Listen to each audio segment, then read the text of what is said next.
দে দে পাল তুলে দে, মাঝি হেলা করিস না, ছেড়ে দে নৌকা আমি যাব মদিনা। হ্যাঁ, ঠিকই শুনেছেন বন্ধুরা, যার জন্য এই গানটি বিখ্যাত হয়ে আছে। আর অভিষেকের সম্পত্তি তদন্ত করতে গিয়ে যৌথ মালিকানায় সায়নী ঘোষের, কন্ডম সায়নী ঘোষের নাম উঠে আসলো। আচ্ছা বন্ধুরা, ভাবুন সেই প্রাক্তন শিক্ষামন্ত্রী পার্থ আর অর্পিতা। পার্থ তো বলেই উঠলো, এই বয়সে বয়স হয়েছে তো কী হয়েছে, আমার কোনো বান্ধবী থাকতে পারে না।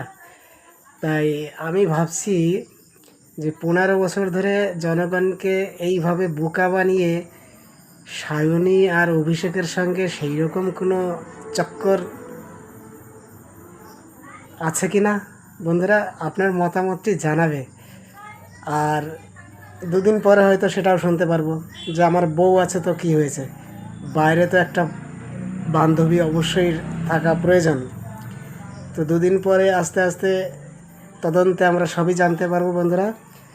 আর এই রকম খবর পেতে আমাকে সাহায্য করবেন, আমি যেন সকলকে এরকম খবর দিতে পৌঁছাতে পারি।